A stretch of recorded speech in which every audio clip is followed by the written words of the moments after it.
ये क्या लेकर अंदर आ रहे हो? यहाँ मेले में नहीं, नेशनल चैंपियनशिप हो रही है। मैं भी उसी के लिए आया हूँ। भाग यहाँ से।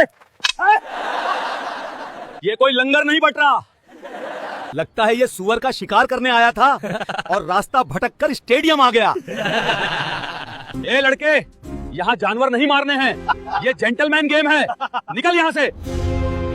ये देखो साहब, डिस्ट्रिक्ट स्पोर्ट्स ऑफिसर ने भेजा है, मेरा नाम लिस्ट में है। अगर तू पहले राउंड से बाहर नहीं हुआ तो मैं अपना नाम बदल दूंगा। आज आप देखेंगे कि जब कार्बन फाइबर का लाखों रुपए का भाला हवा में डगमगा जाता है तो जंगल की साल की लकड़ी से बना एक देसी भाला कैसे इतिहास रचता है। क्या एक आदिवासी लड़का जिसके पास पहनने को जूते तक नहीं है, वो विदेश से ट्रेनिंग लेकर आए चैंपियन को हरा सकता है? यह कहानी अमीरी और गरीबी की नहीं है, यह कहानी उस बाजू की ताकत की है जिसे जिम में नहीं बल्कि कुदरत की गोद में बनाया गया है। अगर आप भी मानते हैं कि हुनर किसी की जागीर नहीं होता तो इस चैनल को सब्सक्राइब करके कमेंट में जय जौहर, जय आदिवासी जरूर लिखें। चलिए चलते हैं उस मैदान में जहां आज एक जंगल का शेर शिकार करने उतरा है। रांची का बिरसा मुंडा स्टेडियम आज दर्शकों से खचाखच भरा हुआ था। धूप इतनी तेज थी कि सर के बाल भी जल जाएं, लेकिन लोगों का जोश कम होने का नाम नहीं ले रहा था। आज नेशनल जैवलिन थ्रो चैंपियनशिप का फाइनल था। देश भर से आए हुए बड़े बड़े एथलीट यहाँ मौजूद थे। वीआईपी बॉक्स में खेल मंत्री और कई बड़े बिजनेसमैन बैठे थे। एसी चल रहा था और उनके हाथों में मिनरल वाटर की बोतलें थी। मैदान के बीचों बीच हरी घास का एक लंबा गलियारा बना हुआ था, जहां आज देश के सबसे ताकतवर बाजू अपना जोर दिखाने वाले थे। वहां खड़े खिलाड़ी किसी फिल्म स्टार से कम नहीं लग रहे थे। उनके बदन पर टाइट फिटिंग वाली ब्रांडेड जर्सी थी, पैरों में स्पाइक्स वाले महंगे जूते थे जो खास तौर पर जर्मनी से मंगाए गए थे, और उनके हाथों में जो भाले थे वो कोई आम लोहे की छड़ें नहीं थी। वो कार्बन फाइबर और एल्यूमिनियम के बने एयरोडायनामिक चमत्कार थे जिनकी कीमत 2 से 3 लाख रुपए थी। हवा को कैसे काटना है और गुरुत्वाकर्षण को कैसे धोखा देना है, यह सब उन भालों की बनावट में शामिल था। इस भीड़ में सबसे ज्यादा अकड़ अगर किसी में थी तो वह था विक्रम शेरगिल। विक्रम पिछले 3 साल से नेशनल चैंपियन था और एशियाड में भी सिल्वर मेडल ला चुका था। उसके पिता पंजाब के बहुत बड़े जमींदार थे और उन्होंने अपने बेटे की ट्रेनिंग के लिए घर पर ही एक पूरा स्टेडियम बनवा रखा था। विक्रम के हाथ में जो भाला था उसका नाम नॉर्डिक वाइकिंग था। बैंगनी रंग का वो भाला धूप में चमक रहा था। विक्रम अपने कोच से हंसते हुए बातें कर रहा था और बार बार अपने बालों को ठीक कर रहा था, क्योंकि उसे पता था कि कैमरा उसी पर है।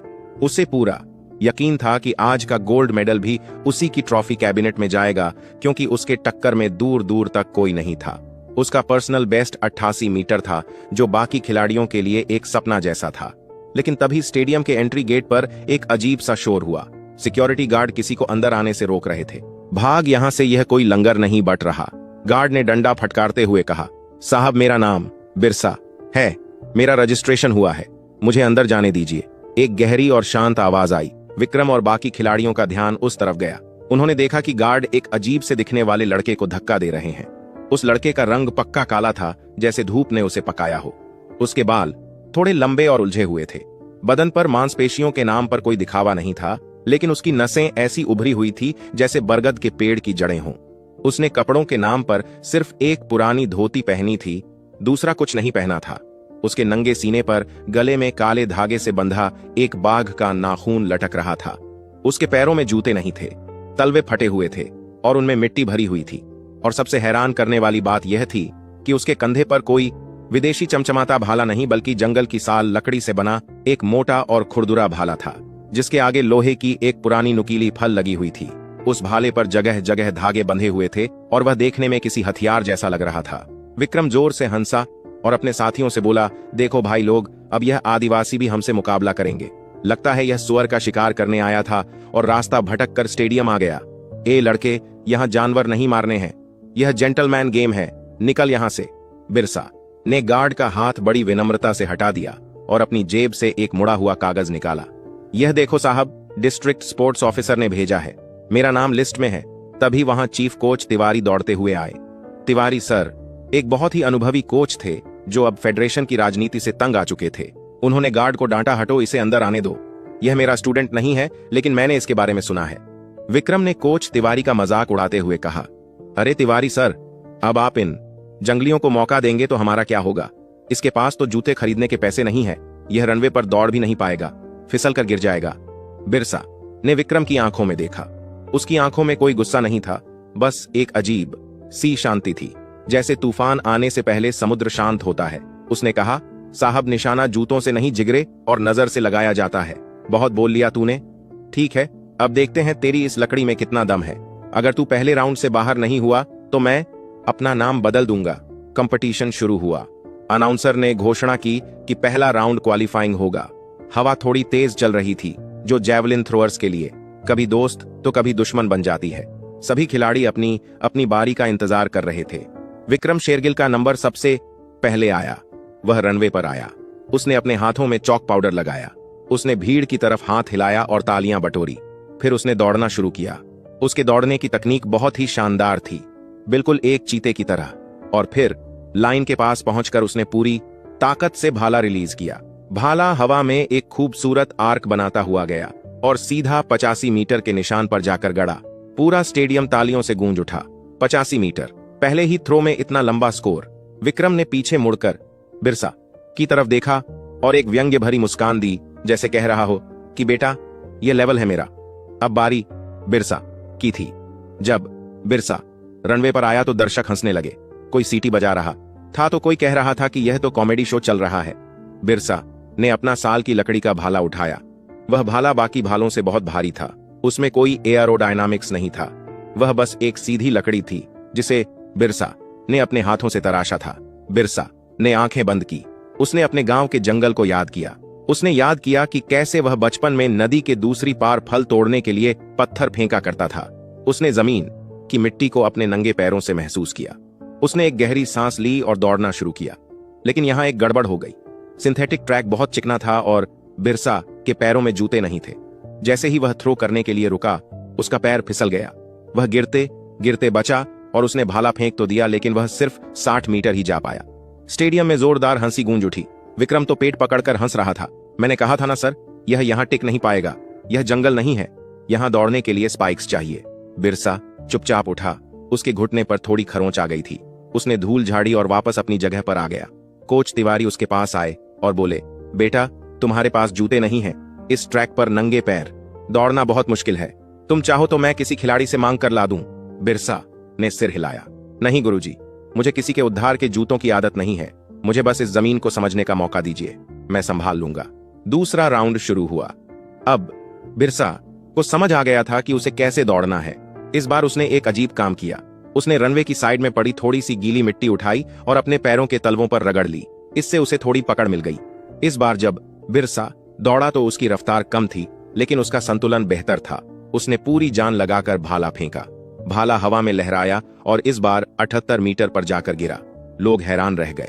एक साधारण लकड़ी के भाले से 78 मीटर, यह कोई मजाक नहीं था। विक्रम की हंसी गायब हो गई। उसे लगा यह शायद तुक्का है। उसने कोच से कहा, सर, हवा का झोंका आया होगा इसलिए लग गया, अगली बार नहीं लगेगा। लेकिन बिरसा का तुक्का नहीं था, यह उसकी वर्षों की मेहनत थी। राउंड दर राउंड खेल आगे बढ़ता गया। बाकी खिलाड़ी बाहर होते गए, लेकिन बिरसा और विक्रम के बीच कांटे की टक्कर चल रही थी। धीरे धीरे भीड़ का मजाक सम्मान में बदलने लगा। लोग अब विक्रम का नहीं, बिरसा का नाम चिल्ला रहे थे। कम ऑन बिरसा, दिखा दे इनको। हर बार जब बिरसा अपना भारी भाला उठाता तो पूरा स्टेडियम सांस रोक लेता। फाइनल राउंड आ गया। स्कोर बोर्ड पर विक्रम 87 मीटर पर था और बिरसा 84 मीटर पर। अब फैसला आखिरी थ्रो पर होना था, लेकिन तभी मौसम ने करवट ली। उड़ीसा के तटीय इलाकों में अक्सर मौसम धोखा दे जाता है। अचानक आसमान काला हो गया और बहुत तेज आंधी चलने लगी। धूल उड़ने लगी। हवा की रफ्तार इतनी तेज थी कि बड़े बड़े झंडे फड़फड़ाने लगे। यह एक साइक्लोन जैसी स्थिति थी। हवा सामने से आ रही थी, यानी हेडविंड। यह जैवलिन थ्रोअर के लिए सबसे बुरी स्थिति होती है, क्योंकि सामने की हवा भाले को रोक देती है और उसे नीचे गिरा देती है। विक्रम घबरा गया। उसने अपने कोच से कहा, सर, इतनी हवा में मेरा कार्बन फाइबर का भाला काम नहीं करेगा। यह बहुत हल्का है, हवा इसे उड़ा ले जाएगी। हमें मैच रोकना चाहिए। जजों ने आपस में बात की, लेकिन नियम के अनुसार जब तक बारिश नहीं होती, मैच रोका नहीं जा सकता था। यह सबके लिए बराबर था। विक्रम ने झुंझलाते हुए अपना भाला उठाया। उसने दौड़ लगाई और पूरी ताकत से थ्रो किया, लेकिन जैसा उसने डर था वही हुआ।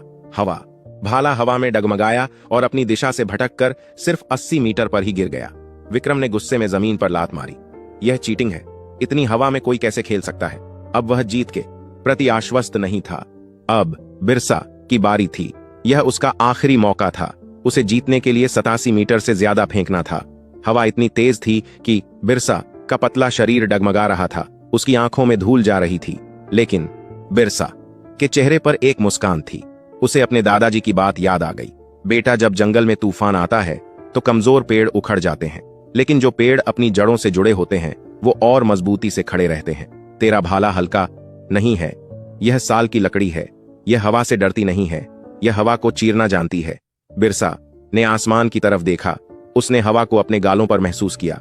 उसने अपने भाले को कसकर पकड़ा। यह भाला उसने खुद अपने हाथों से बनाया था। उसने खुद पेड़ काटा था, खुद उसे सुखाया था, खुद उसे तेल पिलाया था। यह भाला उसके शरीर का हिस्सा था। विक्रम चिल्लाया, ओए आदिवासी, रहने दे। जब मेरा 2 लाख का भाला नहीं गया तो तेरी यह लकड़ी क्या जाएगी? बिरसा ने कोई जवाब नहीं दिया। वह रनवे के अंत पर खड़ा हुआ। उसने एक जोरदार हुंकार भरी, जैसे कोई शेर दहाड़ता है, जय जोहार। और फिर वह दौड़ा। इस बार उसकी दौड़ में एक अलग ही लय थी। वह हवा के खिलाफ नहीं दौड़ रहा था, वह हवा को चुनौती दे रहा था। उसके नंगे पैर ट्रैक पर ड्रम की तरह बज रहे थे। लाइन के करीब पहुंचकर उसने अपनी कमर को धनुष की तरह मोड़ा। उसकी रीढ़ की हड्डी चरमरा गई। उसके कंधे की एक एक मांसपेशी तन गई और फिर एक विस्फोट हुआ। उसने भाला रिलीज किया। बिरसा गले से एक चीख निकली, आ आ आ। भाला उसके हाथ से छूटते ही एक गोली की तरह निकला। क्योंकि यह भारी लकड़ी का भाला था, इसलिए हवा इसे उड़ा नहीं पाई, बल्कि इस भाले ने हवा के सीने को चीर दिया। वह बिल्कुल सीधा और स्थिर उड़ रहा था। विक्रम की आंखें फटी रह गई। सब लोग आसमान की तरफ देख रहे थे। भाला ऊपर गया और फिर नीचे आना शुरू हुआ। वह उड़ता ही जा रहा था। 80 मीटर पार, 85 मीटर पार, और फिर धम्म से 90 मीटर की लाइन के पास जाकर गड्ढा। स्टेडियम में एक पल के लिए सन्नाटा छा गया। किसी को यकीन नहीं हो रहा था, क्या उसने 90 मीटर का बैरियर तोड़ दिया? जज दौड़ते हुए गए। फीता नापा गया। अनाउंसर का गला सूख गया था। उसने कांपती आवाज में अनाउंस किया, 90.2 मीटर, नया नेशनल रिकॉर्ड। लोग अपनी कुर्सियों पर खड़े होकर कूदने लगे। जो लोग कल तक